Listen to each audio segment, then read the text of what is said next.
नमस्कार दोस्तों, स्वागत है आपका मिशन यूपीएससी में। हम इमरजेंसी डिस्कस कर रहे हैं।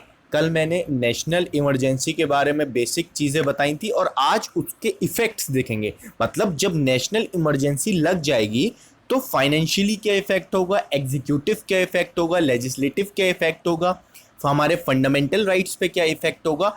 आज उसकी चर्चा हम इस लेक्चर में करेंगे दोस्तों। ये सेकेंड पार्ट है इमरजेंसी प्रोविज़न का। पहला पार्ट हम कल डिस्कस कर चुके हैं दोस्तों। तो चलिए शुरू करते हैं। इफेक्ट ऑफ नेशनल इमरजेंसी मतलब जब नेशनल इमरजेंसी घोषित कर दी जाएगी, कल कैसे अप्रूव होगी और डिसअप्रूव होगी उसकी हमने बहुत अच्छे से चर्चा की थी। आज हम देखेंगे जब नेशनल इमरजेंसी घोषित कर दी जाएगी तो उसका डिफरेंट सारी स्टेट्स पे क्या इफेक्ट पड़ेगा और हमारे फंडामेंटल राइट्स पे क्या इफेक्ट पड़ेगा। तो जब नेशनल इमरजेंसी प्रोक्लेम कर दी जाएगी तो तीन चीज़ों पे इफेक्ट पड़ेगा। सेंटर स्टेट रिलेशन पे इफेक्ट पड़ेगा, लोकसभा और स्टेट लेजिस्लेटिव असेंबलीज की लाइफ पर इफेक्ट पड़ेगा और इफेक्ट ऑफ फंडामेंटल राइट कि हमारे जो फंडामेंटल राइट है उन पे क्या इफेक्ट पड़ेगा। तो एक एक करके इनको डिस्कस करते हैं। Effect of centre state relationship. जब भी सेंटर स्टेट रिलेशनशिप की बात आती है तो उसमें तीन चीज़ें आती हैं, एग्जीक्यूटिव, लेजिस्लेटिव एंड फाइनेंशियल। ठीक है दोस्तों, यही नेचुरल फैब्रिक है जो जोड़ के रखता है सेंटर को स्टेट से दोस्तों। तो एग्जीक्यूटिव पे क्या असर पड़ेगा स्टेट्स के, उस पे चर्चा करते हैं। जब इमरजेंसी लग जाएगी तो जो सेंटर होगी वो उसकी जो एग्जीक्यूटिंग पावर होगी वो सारी स्टेट पर बढ़ जाएगी, एक्सरसाइज कर सकती है। लेकिन जब नॉर्मल टाइम होता है तो वो किसी किसी मैटर पर व्याख्या देती है। सेंटर जो होता है किसी किसी चीज पर व्याख्या देती है। लेकिन जब नेशनल इमरजेंसी होगी तो सेंटर के पास अथॉरिटेटिव पावर आ जाएगी कि वो स्टेट के किसी भी मैटर पे व्याख्या दे सकती है और रूल बुक बना सकती है। तो ये सेंटर के पास ज्यादा पावर आ जाएगी। तो state government are brought under the complete control of the centre. ठीक है, लेकिन ये सस्पेंड नहीं होती है। स्टेट गवर्नमेंट्स जो हैं वो सस्पेंड नहीं होंगी, चलती रहेंगी। लेकिन जो पावर होगी वो सेंटर के हाथ में होगी। रूल बुक जो भी चीज़ें हैं जिस मैटर पे उन्हें रूल बनाना है, एग्जीक्यूट करवाना है, वो कर सकते हैं। तो सेंटर पे यहाँ पर एग्जीक्यूशन में पावर ज़्यादा है। Second point, legislative. जब नेशनल इमरजेंसी घोषित हो जाएगी तो जो स्टेट लिस्ट में सब्जेक्ट होंगे, तीन लिस्टें मैंने आपको थर्ड चैप्टर में पढ़ाया था। ये कितनी लिस्टें? तीन लिस्टें। तो जो स्टेट लिस्ट में सब्जेक्ट होंगे उस पर भी कानून बना सकती है सेंटर, केंद्र सरकार। ठीक है, और नॉर्मल टाइम्स में क्या करती है, जब नॉर्मल समय होता है तो किसी किसी चीज पर वो कानून बनाती है जब राज्यसभा उसको कहती है। जो डिस्ट्रीब्यूशन है लेजिस्लेटिव पावर का सेंटर और स्टेट के बीच में वो सस्पेंड हो जाता है कि स्टेट को अपने तौर तरीकों पे रूल बनाने हैं जो उसकी लिस्ट में लिखे हैं और सेंटर को अपने तौर तरीकों पे, लेकिन वो सस्पेंड हो जाता है और स्टेट लेजिस्लेचर चलती रहती है। स्टेट लेजिस्लेचर कभी सस्पेंड नहीं होती और कॉन्स्टिट्यूशन जो है वो यूनिटरी हो जाता है फेडरल की जगह। कैसे कि मान लो तीन लिस्ट हैं, स्टेट, सेंटर और कॉन्करेंट। तो स्टेट लिस्ट पे स्टेट सब्जेक्ट बनाती है लेकिन सेंटर ही इस पे सब्जेक्ट बनाएगी जब तक इमरजेंसी लगेगी। तो ठीक है, तो एक सिस्टम जो था फेडरल स्ट्रक्चर का वो यूनिटरी में बदल जाता है दोस्तों। लेकिन इसका मतलब ये नहीं है कि स्टेट लेजिस्लेटिव असेंबलीज खत्म हो जाएंगी, नहीं, वो चलती रहेंगी। जो लॉ बनाया जाएगा पार्लियामेंट के द्वारा स्टेट लिस्ट पे, स्टेट के सब्जेक्ट पे, वो 6 महीने तक रह सकता है जब इमरजेंसी खत्म हो जाएगी। जब इमरजेंसी खत्म हो जाएगी उसके 6 महीने तक भी रह सकता है। और जब प्रोक्लेमेशन होगा नेशनल इमरजेंसी का तो जो प्रेसिडेंट हैं वो ऑर्डिनेंस इशू करके भी किसी स्टेट के सब्जेक्ट पर कानून बनवा सकते हैं अगर पार्लियामेंट सेशन में नहीं है दोस्तों। अगर पार्लियामेंट सेशन में नहीं है, मान लीजिए पार्लियामेंट, जैसे इस टाइम पार्लियामेंट बंद है, कोई सेशन नहीं चला, तो प्रेसिडेंट ऑर्डिनेंस की सहायता से कानून बना सकते हैं स्टेट के सब्जेक्ट्स पे दोस्तों। और प्रेसिडेंट किसकी एडवाइस पे काम करते हैं? काउंसिल ऑफ मिनिस्टर की। सेकंड पॉइंट, जो पार्लियामेंट होगी वो पावर को कन्फर करेगी और इंपोज करेगी सेंटर को और उसके ऑफिसर को कि आप यूनियन लिस्ट से बाहर भी काम कर सकते हैं। मतलब संविधान में उनको इतनी ताकत है, जब इमरजेंसी लग जाएगी तो यूनियन लिस्ट को भी छोड़ के वो स्टेट लिस्ट पे भी सब्जेक्ट बना सकते हैं, जिससे जो लॉज हैं एक्सटेंड हो सके जुरिडिक्शन एक ही इंसान के द्वारा, मतलब सेंटर के ही द्वारा पूरी कंट्री के अंदर जब नेशनल इमरजेंसी प्रोक्लेम होगी। तो इसमें कहा गया दोस्तों कि जो हम कानून बनाएंगे 42 कॉन्स्टिट्यूशन अमेंडमेंट एक्ट 1976, ये कौन सा साल है जब इमरजेंसी लगी हुई है, ठीक है। जो कानून बनेंगे स्टेट लिस्ट में, वो जरूरी नहीं कि किसी एक स्टेट को लेकर ही हम बनाएं, वो किसी और स्टेट पर भी लागू हो सकते हैं। ये इंदिरा गांधी जी की गवर्नमेंट के समय ये बात कही गई थी। जो एग्जीक्यूटिव और लेजिस्लेटिव कानून हम तैयार करेंगे इमरजेंसी के टाइम, वो किसी एक स्टेट तक ही निर्धारित नहीं रहेंगे और स्टेट में भी वो जा सकते हैं, ठीक है। दो डिस्कस कर लिए हमने, लेजिस्लेटिव एंड एग्जीक्यूटिव। अब फाइनेंशियली जब प्रोक्लेम होती है नेशनल इमरजेंसी दोस्तों, तो प्रेसिडेंट मॉडिफाई कर सकते हैं कॉन्स्टिट्यूशनल डिस्ट्रीब्यूशन जो है रेवेन्यूज का। सेंटर स्टेट का जो रेवेन्यू डिस्ट्रीब्यूशन है, इस टाइम जीएसटी होता है और भी फाइनेंस कमीशन बैठता है और वो निर्धारित करता है कि कितने % आपको स्टेट्स को देना है। तो प्रेसिडेंट जो है उसको रोक सकते हैं। This means that the president can either reduce भी कर सकते हैं और कैंसिल भी कर सकते हैं जो ट्रांसफर ऑफ फाइनेंस है स्टेट का उस समय। और ये जो ट्रांसफर ऑफ फाइनेंस जो रोका जाएगा या कम करा जाएगा, वो कब तक रहेगा, ध्यान से समझिएगा, एक फाइनेंशियल ईयर तक। फाइनेंशियल ईयर 31 मार्च को खत्म होता है। मान लीजिए आज इमरजेंसी लगी 18 मई को, तो अगर मान लीजिए इमरजेंसी 19 मई को हट गई, लेकिन तब भी जो ये फाइनेंशियल काम करा गया है ये 31 मई तक चालू रहेगा। मतलब जो उनका फाइनेंस है वो 31 मई तक उतना ही रहेगा, या रिड्यूस जो हुआ है उसी डिजिट में वो रहेगा जब तक फाइनेंशियल ईयर कंप्लीट नहीं हो जाता।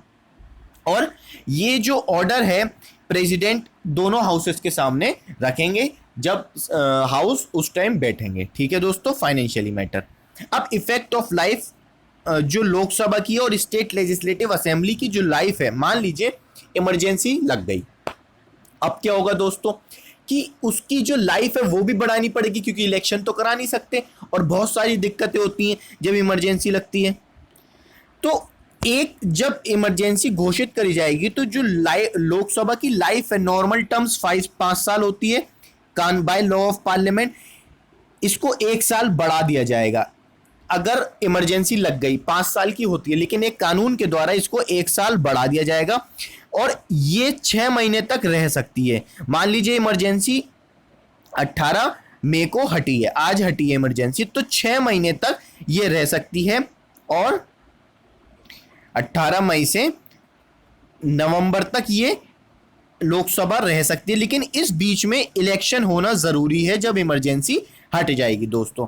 ऐसा ही जब 5th लोकसभा थी 1971 से 77 के बीच में, इंदिरा गांधी जी की गवर्नमेंट थी, तो उन्होंने 2 बार इसको बढ़ाया था। पार्लियामेंट में extend the normal tenure of state legislative assembly में, इस वर्ड को ध्यान से देखिएगा, में एक्सटेंड मस्ट नहीं है यहाँ पे, मतलब जरूरी नहीं है, कर सकती है। 5 साल का 1 साल बढ़ा सकती है किसी भी लेंथ तक जब इमरजेंसी लग जाएगी, लेकिन वही क्राइटेरिया है, जिस दिन इमरजेंसी हटेगी उसके 6 महीने के अंदर उसमें इलेक्शन होना है। अब फंडामेंटल राइट पे क्या इफेक्ट पड़ेगा, लोकसभा की लाइफ समझ गए, स्टेट लेजिस्लेटिव की लाइफ समझ गए हम। अब फंडामेंटल राइट पे क्या इफेक्ट पड़ेगा, 2 आर्टिकल बहुत इंपॉर्टेंट है, याद रखिएगा, 358 एंड 359। जब इमरजेंसी लगती है तो फंडामेंटल राइट पे जब इफेक्ट लगेगा तो इन दोनों ही आर्टिकल को रखा जाएगा। आर्टिकल 358 जो है वो सस्पेंड करता है फंडामेंटल राइट आर्टिकल 19, बहुत इंपॉर्टेंट है कि 358 जब भी लागू किया जाएगा गवर्नमेंट के द्वारा तो वो आर्टिकल 19 को सस्पेंड कर देगा। और आर्टिकल 19 हम बहुत अच्छे से डिस्कस कर चुके हैं फंडामेंटल राइट्स के चैप्टर में। और जब 359 से डील करेगी पार्लियामेंट तो वो अदर फंडामेंटल राइट्स, मतलब 19 को छोड़ के अदर फंडामेंटल राइट्स को भी सस्पेंड करेगा, एक्सेप्ट आर्टिकल 20 एंड 21। 20 एंड 21 कभी सस्पेंड नहीं होते हैं, 20 और 21 आर्टिकल क्या है, हम पिछले लेक्चर्स में अपने फंडामेंटल राइट्स के बहुत अच्छे से डिस्कस कर चुके हैं। अब इनको हम विस्तार से चर्चा करते हैं। जो सस्पेंशन ऑफ फंडामेंटल राइट है आर्टिकल 19, मैंने आपको बताया जब 358 के तहत उसको जब नेशनल इमरजेंसी लग जाएगी तो उसको सस्पेंड कर दिया जाएगा। इसमें जो 6 फंडामेंटल राइट हैं वो ऑटोमेटिकली सस्पेंड हो जाएंगे। इसके लिए कोई अलग से ऑर्डर पास करने की जरूरत नहीं है, पार्लियामेंट को अपने आप सस्पेंड हो जाएंगे। लेकिन याद रखिएगा दोस्तों, ये जो इमरजेंसी है ये किस टाइम आर्टिकल 19 सस्पेंड होंगे, जब वार होगा या एक्सटर्नल इमरजेंसी, वार होगा या एक्सटर्नल इमरजेंसी दोस्तों, ठीक है, तो ये सस्पेंड हो जाएंगे। अब इसमें कहा गया है इसके लिए कोई सेपरेट ऑर्डर निकालने की जरूरत नहीं है, और जो प्रोक्लेमेशन होगा जब नेशनल इमरजेंसी का, जब राष्ट्रपति कह देंगे कि अब इमरजेंसी लग चुकी है, तो इस जो स्टेट होंगे वो फ्रीली इम्पोज कर सकते हैं रेस्ट्रिक्शन आर्टिकल 19 के अंदर।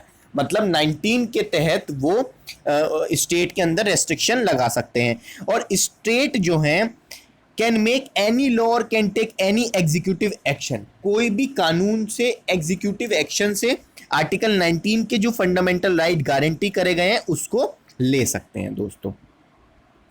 और ये जो लॉ बनाया जाएगा एग्जीक्यूटिव आर्टिकल 19 जो लेने का लॉ है वो चैलेंज नहीं करा जा सकता कि हमारे फंडामेंटल राइट ले लिए। जब नेशनल इमरजेंसी लगेगी तो आर्टिकल 19 ऑटोमेटिकली खत्म हो जाएगा, और जब नेशनल इमरजेंसी खत्म होगी तो आर्टिकल 19 ऑटोमेटिकली आ जाएगा। इसका मतलब ये नहीं हुआ कि 19 आर्टिकल को हमने सस्पेंड कर दिया, नहीं, आर्टिकल 19 अभी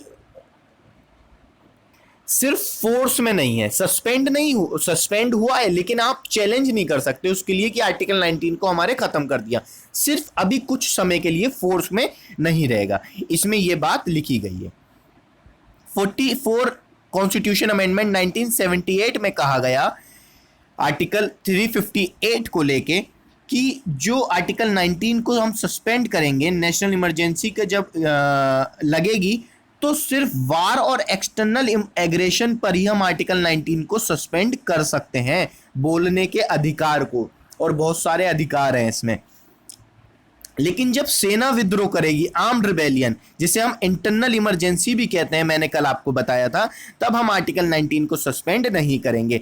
दूसरी बात क्या कही गई 44th कॉन्स्टिट्यूशन अमेंडमेंट एक्ट 1978 में, बहुत इंपॉर्टेंट अमेंडमेंट एक्ट है, आप याद रखिएगा, कि जो लॉज रिलेटेड होंगे आर्टिकल 19 से वो प्रोटेक्ट होंगे, उसको चैलेंज नहीं करा जा सकता, और अदर लॉज को चैलेंज करा जा सकता है। एग्जीक्यूटिव एक्शन जो लिया जाएगा वो सिर्फ उन्हीं कानूनों पर प्रोटेक्ट होगा जो आर्टिकल 19 के तहत आते हैं दोस्तों। नेक्स्ट पॉइंट, आर्टिकल 359 के बारे में बात करते हैं। मैंने आपको बताया आर्टिकल 358 19 आर्टिकल को सस्पेंड करता है, और आर्टिकल 359 जो आपके और आर्टिकल हैं 20 और 21 को छोड़ के उनको भी सस्पेंड करता है। कैसे? प्रेसिडेंट सस्पेंड करते हैं आर्टिकल 359 के तहत, और फंडामेंटल राइट्स हमारे जब इमरजेंसी लग जाएगी। इसका मतलब ये नहीं है कि फंडामेंटल राइट्स सस्पेंड हुए हैं, सिर्फ एनफोर्समेंट नहीं है कि भाई अभी आप अपने फंडामेंटल राइट को एनफोर्स नहीं कर सकते, कुछ समय बाद जब इमरजेंसी खत्म हो जाएगी तब आप उसको एनफोर्स कर सकते हैं। और इसमें कहा गया है जो the suspension of enforcement related to only those fundamental right that are specified in the presidential order. आपको पता है फंडामेंटल राइट 12 से लेकर 32 तक है, तो प्रेसिडेंट आर्टिकल 359 के तहत एक ऑर्डर पास करेंगे, और जिस जिस आर्टिकल को वो लेंगे इनके बीच में वो आर्टिकल सस्पेंड हो जाएंगे। जो सस्पेंशन है आर्टिकल 359 के तहत वो शॉर्टर पीरियड के लिए भी हो सकता है, कम पीरियड के लिए भी जो आर्टिकल उसमें डाले जाएंगे प्रेसिडेंट के द्वारा, और लॉन्गर पीरियड के लिए भी हो सकता है, लेकिन उसको अप्रूव कराना पड़ेगा दोनों हाउसेस से, पार्लियामेंट के, house of parliament for approval. और स्टेट भी जिस आर्टिकल को प्रेसिडेंट ने मेंशन किया है उसके लिए अपने एग्जीक्यूटिव एक्शन कानून तैयार कर सकते हैं इमरजेंसी के टाइम दोस्तों। जब ऑर्डर पास हो जाएगा, cease to operate. Any law so made to the extent of inconsistency with the specified fundamental right cease to have effect. यही बात कि जब इमरजेंसी हट जाएगी तो फंडामेंटल राइट खुद ब खुद आ जाएंगे, लेकिन इनके लिए आपको कोई रिमेडी नहीं मिलेगी during the operation of the order. जब ऑर्डर चल रहा है, मतलब इमरजेंसी चल रही है, तो आपको कोई रिमेडी नहीं मिलेगी. जो एग्जीक्यूटिव और लेजिस्लेटिव एक्शन है during the operation of the order can not be challenge. हम चैलेंज नहीं कर सकते उनको कोर्ट्स के अंदर कि हमारे फंडामेंटल राइट खत्म किए. वो उस टाइम नीड थी सोसाइटी की, इस वजह से उस कार्य को करा गया. 44th constitution amendment act restrict करता है 359 को दो जगह. पहला, president can not suspend the right to move court for the enforcement of the fundamental right guaranteed 20 and 21. इसको सस्पेंड नहीं कर सकते, और अगर हो जाता है तो हम कोर्ट जा सकते हैं. इसका मतलब कि कन्विक्शन फॉर ऑफेंस जो आर्टिकल 20 है हम अच्छे से डिस्कस कर चुके हैं, और life and personal liberty article 21 जीने का अधिकार, उनको सस्पेंड नहीं करा जा सकता, और अगर होता है तो हम कोर्ट में जा सकते हैं. दूसरी बात ये कही रखी है इसमें कि वही laws only those laws which are related with the emergency are protected from being challenge.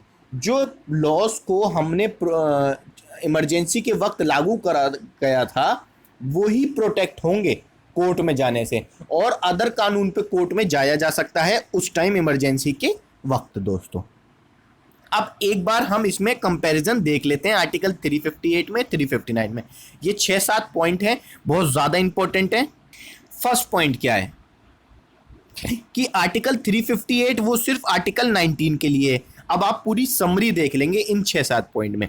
Article 358 सिर्फ आर्टिकल 19 के लिए है कि उसका सस्पेंशन हो सकता है, और आर्टिकल 359 वो सारे फंडामेंटल राइट्स के लिए है जो प्रेसिडेंट ऑर्डर में लिखे गए होंगे. मान लीजिए प्रेसिडेंट ऑर्डर में लिख दिया आर्टिकल 14, तो ये सस्पेंड हो गया. आर्टिकल 18 तो ये सस्पेंड हो गया. दोस्तों, सेकेंड पॉइंट, आर्टिकल 358 जो है automatically suspend the fundamental right under article 19, मतलब ऑटोमेटिकली सस्पेंड हो जाता है आर्टिकल 19 लेकिन जब इमरजेंसी डिक्लेयर्ड होती है. लेकिन आर्टिकल 359 ऑटोमेटिकली सस्पेंड नहीं करता किसी फंडामेंटल राइट को. सिर्फ वही फंडामेंटल राइट सस्पेंड होंगे जो प्रेसिडेंशियल ऑर्डर में लिखे होंगे दोस्तों, और प्रेसिडेंट ही उसे एनफोर्स कर सकते हैं. थर्ड पॉइंट क्या कहता है कि आर्टिकल 358 तभी ऑपरेट होगा जब एक्सटर्नल इमरजेंसी की वक्त होगा, मतलब वार और एक्सटर्नल एग्रेशन होगा. कल मैंने बताया था आपको एक्सटर्नल इमरजेंसी किसे कहते हैं. लेकिन जब इंटरनल इमरजेंसी होगी तब इसको लागू नहीं कर सकते 358 को. अब 359 को दोनों में लागू कर सकते हैं, एक्सटर्नल में भी और इंटरनल में भी. मतलब यहाँ पर सेंटर को कुछ ज़्यादा पावर दी हुई है 359 आर्टिकल के तहत. 358 का मतलब ये है कि आर्टिकल 19 सस्पेंड रहेगा जब तक इमरजेंसी चलेगी. फोर्थ पॉइंट की बात कर रहे हैं, ठीक है. और 359 का मतलब ये है कि आर्टिकल जो प्रेसिडेंशियल ऑर्डर में लिखे हुए हैं वो कुछ समय के लिए भी सस्पेंड रह सकते हैं, और जब तक इमरजेंसी चलेगी तब तक सस्पेंड भी रह सकते हैं. ये प्रेसिडेंट अपने ऑर्डर में मेंशन करेंगे दोस्तों, और बाद में भी ऑर्डर दे सकते हैं. फिफ्थ पॉइंट क्या है?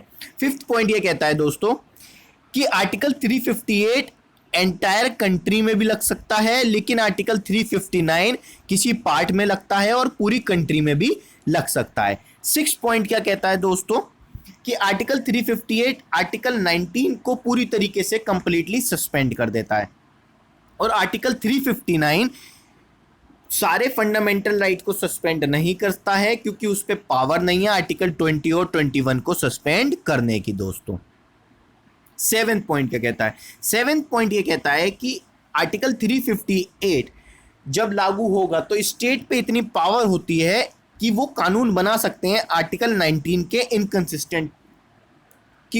इनकंसिस्टेंसी को लेके. लेकिन आर्टिकल 359 जो है दोस्तों उसमें क्या है, स्टेट उन्हीं फंडामेंटल राइट पे कानून बना सकते हैं जो प्रेसिडेंशियल ऑर्डर में लिखे हुए हैं, और उन्हीं को सस्पेंड कर सकते हैं. ठीक है, तो ये 7 पॉइंट के अंदर पूरी समरी थी 358 की और 359 की. अब इसमें सिमिलरिटी क्या है कि एक इम्यूनिटी प्रोवाइड करते हैं कि जब अनचैलेंजेबल सर्कमस्टांसेस आ जाएं उसको फेस करने के लिए इमरजेंसी के वक्त, ठीक है। तो ये एग्जीक्यूटिव एक्शन से लिए जा सकते हैं और प्रोटेक्ट करा जा सकता है अपने कानून को भी, कानून के द्वारा भी इसको लिया जा सकता है। अब देखते हैं कि नेशनल इमरजेंसी अभी तक कितनी बार लगी है। नेशनल इमरजेंसी दोस्तों 3 बार लगी है, याद रखिएगा, बहुत इंपॉर्टेंट है। 1962, 1971 और 1975। जो फर्स्ट प्रोक्लेमेशन था नेशनल इमरजेंसी का, वो जब इंडो चीन वॉर हुआ था, इंडो चाइना वॉर हुआ था 1962 में, national east frontier, north east frontier agency, Arunachal Pradesh को कहते थे उस टाइम। तो एक असम में एक जगह है, थोड़ा सा उसमें चलते हैं 1962 में। असम में एक जगह है तेजपुर, आप सर्च करिएगा। वहां तक ये शंका आ गई थी कि चाइना की आर्मी वहां तक आ चुकी है, तो बहुत अफरा तफरी मच गई थी उस टाइम पे। तो उस टाइम पे इमरजेंसी लगी थी और वो 1968 तक रही थी, ये लिखा हुआ है 1968 तक रहेगी। और जो पाकिस्तान से वॉर हुआ था हमारा 1965 में, जिसमें हम जीते थे, तो पाकिस्तान उस टाइम पर कोई इमरजेंसी नहीं लगाई गई थी, क्योंकि पिछली इमरजेंसी ही लागू थी 1962 से लेकर 1968 तक। सेकेंड इमरजेंसी कब लगी? जब 1971 का वॉर होता है, अटैक करता है बांग्लादेश के लिए, जो वॉर होता है लिबरेशन वॉर, उसमें क्या होता है, तब इमरजेंसी लगती है। और थर्ड प्रोक्लेमेशन कब करा गया? जब 1975 में इमरजेंसी लगाई गई और वो 1977 तक रही इंदिरा गांधी जी के द्वारा। अब एक बात याद रखिएगा कि जो 1962 और 71 में प्रोक्लेमेशन हुआ था इमरजेंसी का, वो एक्सटर्नल एग्रेशन पे हुआ था, ठीक है। और जो थर्ड प्रोक्लेमेशन हुआ 75 का, वो इंटरनल इमरजेंसी कहते हैं उसको, और इंटरनल डिस्टर्बेंस एक वर्ड लेके उन्होंने इमरजेंसी को लगा दिया था। तो इन दोनों में ये डिफरेंस है। अब इसमें कहा जाता है जो 75 की इमरजेंसी थी वो बहुत कंट्रोवर्शियल हो गई, क्योंकि आपने इंटरनल डिस्टर्बेंस उठा लिया। इंटरनल डिस्टर्बेंस तो वर्ड ही गलत था उसमें, कि कुछ भी छोटी सी छोटी घटना हो जाएगी तो उसको इंटरनल डिस्टर्बेंस कह देंगे। तो बहुत क्रिटिज्म हुआ इंदिरा गांधी गवर्नमेंट का 1975 में। और 77 में जब इलेक्शन हुए तो इंदिरा गांधी की गवर्नमेंट हार गई और जनता पार्टी सत्ता में आ चुकी थी। मोरारजी देसाई प्राइम मिनिस्टर थे, और इस गवर्नमेंट ने, जनता पार्टी ने एक कमीशन अपॉइंट किया, शाह कमीशन, इन्वेस्टिगेट करने के लिए सारे सर्कमस्टांसेस को जो 1975 में इमरजेंसी लगी थी। वो जस्टिफाई नहीं कर पाए कि डिक्लेरेशन ऑफ इमरजेंसी किस प्रकार से लगा पाया। तो 44th कॉन्स्टिट्यूशन अमेंडमेंट एक्ट 1978 में सेफगार्ड डाले गए बहुत सारे, जो हमने पिछले लेक्चर में डिस्कस किए, कि जिससे इमरजेंसी जो प्रोविजन है, इमरजेंसी दोस्तों तब लगती है जब हमारे देश विपत्ति की स्थिति में हो, वार हो रहा हो एक बॉर्डर पे, तब हमें पूरे सेंटर को कंट्रोल करना पड़ता है। एक नेतृत्व में हमें एक डायरेक्शन में चलना पड़ता है, उसके प्रोविजन को हम इफेक्ट करके और पावर अपने हाथों में ले लें, तो ऐसी बातें ठीक नहीं है सोसाइटी के लिए, फेडरल स्ट्रक्चर के लिए और संविधान के लिए भी। तो ये हमने नेशनल इमरजेंसी कंप्लीट कर ली है। अब मैं नेक्स्ट लेक्चर में प्रेसिडेंट रूल की बात करेंगे, जिसको हम स्टेट इमरजेंसी भी कहते हैं, राष्ट्रपति शासन कहते हैं। बहुत स्टेट्स में लगा, बहुत बार लगा, ठीक है। ये नेक्स्ट पार्ट था नेशनल इमरजेंसी का। मैं इस लेक्चर को यहीं पे कंक्लूड करता हूं। अगर आपको मेरी वीडियो पसंद आती है तो आप सब्सक्राइब जरूर करिएगा और शेयर भी कर दीजिएगा, जिससे मैं मोटिवेट होता हूं नेक्स्ट वीडियोस बनाने के लिए। हम पूरी पॉलिटी कवर करेंगे और फिर हम हिस्ट्री की तरफ मूव करेंगे दोस्तों, ठीक है। मैं इस लेक्चर को यहीं पे कंक्लूड कर, थैंक यू एवरीवन।